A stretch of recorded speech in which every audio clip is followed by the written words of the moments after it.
Hi friends, బోటి కూర ఎలా చేయాలి అనేది చూపిస్తానని చెప్పాను కదా. ఈ విధంగా మనం బోటిని క్లీన్ చేసుకున్నాక చిన్న చిన్న ఫైన్ పీసెస్ లాగా చేసుకుందాం.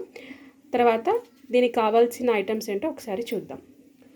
ముందుగా దీనికోసం కావాల్సింది మసాలా దినుసుల్లో మెయిన్గా మనకు కావాల్సినది దాల్చిన చెక్క, లవంగాలు, స్టోన్ ఫ్లవర్, బిర్యానీ ఆకు, షాజీరా అండ్ ఇది మరాఠీ మొగ్గ.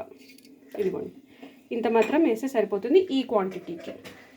అలాగే మనం ఉల్లిపాయలు, టొమాటోస్, అల్లం వెల్లుల్లి పేస్ట్ అండ్ కొత్తిమీర, ఇంకా అలాగే ఉప్పు, ధనియాల పొడి, పసుపు, కారం. అండ్ ఈ క్వాంటిటీస్ మీ ఇంట్లో స్పైసెస్ని బట్టి వేసుకోవచ్చు. ఇది కొంచెం కారం ఎక్కువ ఉంది, ఘాటు. సో ఇప్పుడైతే మేము ఈ క్వాంటిటీకి 1.5 స్పూన్ కారం వేస్తున్నాం అండ్ 1 స్పూన్ ధనియాల పొడి, పసుపు, ఉప్పు తగినంత, అలాగే కొంచెం గరం మసాలా పొడి. అన్నిటికన్నా ఇంపార్టెంట్ నూనె. సో ముందుగా కుక్కర్ పెట్టుకొని వెలిగించుకొని కొంచెం నూనె, ఇందాక చూపించిన స్పైసెస్, అలాగే ఉల్లిపాయలు వేసుకోవాలి.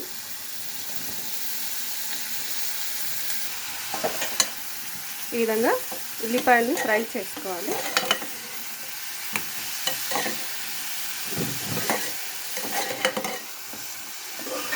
కొంచెం గోల్డెన్ బ్రౌన్ వచ్చే వరకు వీటిని వేపుకోవాలి. అండ్ ఇటువైపు మనకి వేడి వేడి చికెన్ బిర్యానీ రెడీ అవుతుంది, ప్రాసెస్లో ఉంది. ఇది మా ఊరు స్టైల్ చేస్తున్నాం. దీని రెసిపీ కావాలంటే కామెంట్ చేయండి, ఇంకో వీడియోలో చేసి చూపిస్తాను. సో ఇక్కడ చూసుకుంటే ఈ విధంగా బోటి మనం ఇందాక వేడి నీళ్ళల్లో క్లీన్ చేసుకున్నాం కదా. సో ఆ క్లీనింగ్ ప్రాసెస్ అంతా అయిపోయాక ఇప్పుడు మనం వీటిని చిన్న చిన్న పీసెస్ లాగా కట్ చేసుకోవాలి. కూరకి మనకి అనుగుణంగా కట్ చేసుకోవాలి.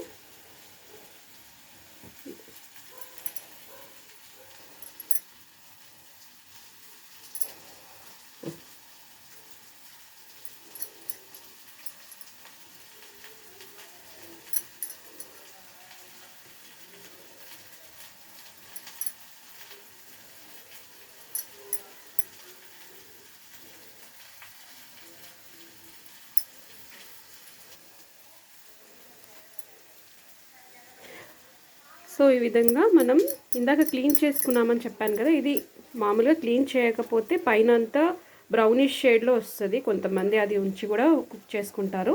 ఒకవేళ మీకు ఇష్టమైతే మీరు అలాగే ఉంచుకోవచ్చు. బట్ మనం ఈ విధంగా ఇక్కడ మా ఇంట్లో అయితే ఇలా క్లీన్ చేసుకుంటాము ఎప్పుడు కుక్ చేసుకున్నా. ఇది నాకు తెలిసి ఒక్కరితో అవ్వదు కట్ చేయడం, సో నేను కూడా హెల్ప్ చేస్తున్నా మా మమ్మీకి. సో ఈ విధంగా గోల్డెన్ బ్రౌన్ వచ్చే వరకు ఫ్రై చేసుకోవాలి. ఇప్పుడు మనం అల్లం వెల్లుల్లి పేస్ట్ వేద్దాము. మీరు అనుకోవచ్చు నాన్ వెజ్ ఐటమ్కి ఆయిల్ ఎందుకు తక్కువ ఉందని, బట్ మనకి ఇందులో ఫ్యాట్ అనేది ఉంది కొంచెం. ఆ ఫ్యాట్ అనేది వేస్తే మనకి ఆటోమేటిక్గా మనకి ఆయిల్ కన్సిస్టెన్సీ అనేది వచ్చేస్తుంది. సో ఇందులో మనం ఆయిల్ తక్కువ వేసుకోవడమే మంచిది, లేకపోతే అది తినడానికి వెగటుగా అయిపోతుంది. ఇప్పుడు మనం టొమాటోస్ కూడా యాడ్ చేసుకోవాలి. అల్లం వెల్లుల్లి పేస్ట్ బాగా మగ్గిపోయింది. టొమాటోస్ కూడా యాడ్ చేసుకొని కొంచెం మగ్గించుకోవాలి. సో ఇప్పుడు ముక్కలు కట్ చేసుకున్నాం కదా, దీంట్లో ఉప్పు పసుపు వేసి బాగా ఒకసారి కలుపుకోవాలి. అందులో కొంచెం నిశ్వాసన ఎన్నిసార్లు వాష్ చేసిన అనేది ఉంటుంది, బట్ మన తరపున మనం ఇలా ఎన్ని టైమ్స్ అయినా వాష్ చేసుకోవచ్చు, అది మీ కన్వీనియన్స్ని బట్టి. ఇప్పుడు బోటి యాడ్ చేసుకుందాం. వాష్ చేసుకుందాం ఉప్పు పసుపు వేసి.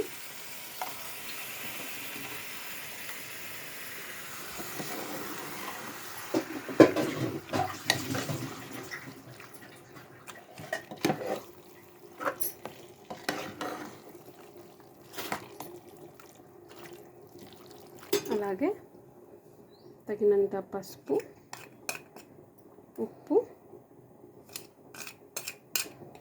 అండ్ కారం తర్వాత వేసుకోవచ్చా? ఓకే, కారం తర్వాత వేసుకుందాం. ఫస్ట్ ఇది మగ్గనిద్దాము.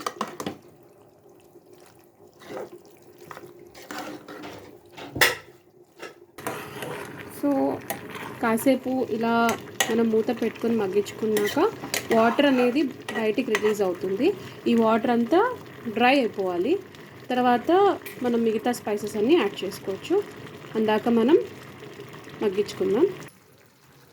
ఇప్పుడు వాటర్ చూసుకుంటే కొంచెం తగ్గింది, మనం మగ్గించుకున్నాం కాబట్టి ఓపెన్గా పెట్టేసి మిగతా స్పైసెస్ అని యాడ్ చేసుకుందాం. ఫస్ట్ వచ్చేసి ధనియాల పొడి,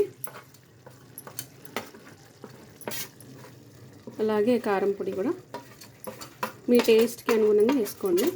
మా ఇంట్లో మీడియం స్పైస్ తింటాం, సో 1.5 స్పూన్ కారం, 1 స్పూన్ ధనియాల పొడి అండ్ కొంచెం గరం మసాలా పొడి, అలాగే కొత్తిమీర కూడా వేసేసుకుందాం.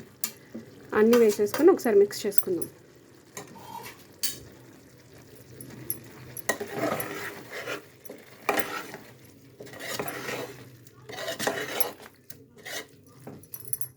ఇప్పుడు కాసేపు పచ్చివాసన పోయేంత వరకు ఫ్రై చేసుకుందాం.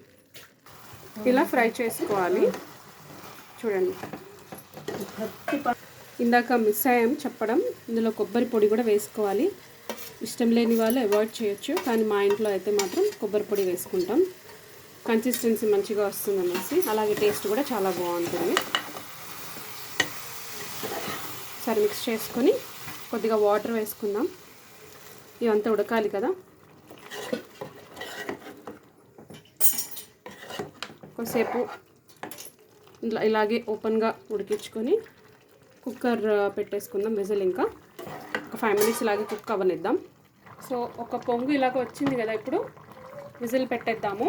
ఒక 3 విజిల్స్ పెడితే సరిపోతుంది మ్యాక్సిమం. లేదంటే ఒకసారి విజిల్స్ వచ్చాక చెక్ చేసి ప్రెషర్ రిలీజ్ అయ్యాక ఇంకా కావాలంటే ఒక 2 విజిల్స్ పెట్టుకోవచ్చు, లేకపోతే ఓపెన్గా కుక్ చేసుకోవచ్చు. మీకు డ్రైగా కావాలంటే అలాగే ఉంచేయచ్చు, బాగా కుక్ చేసాక డ్రై అవుతుంది కదా అలాగా.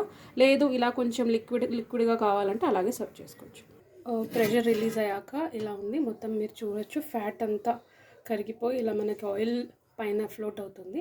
మీకు కావాలంటే ఇలాగే తినచ్చు, లేకపోతే కొంచెం సేపు బాయిల్ చేసుకొని దగ్గర అయ్యేంత వరకు ఉంచవచ్చు.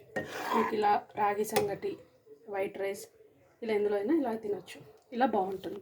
లేదు కొంచెం డ్రైగా తినాలనుకుంటున్నామంటే కాసేపు హై ఫ్లేమ్లో పెట్టుకొని వాటర్ అంతా ఎగిరిపోయే వరకు, లేకపోతే ఆయిల్ కన్సిస్టెన్సీ కొంచెం ఇదంతా దీంట్లో ఉండి వాటర్ అంతా పోయే వరకు మీరు వెయిట్ చేసుకోవచ్చు. అంతే, బొట్టి కూర రెడీ.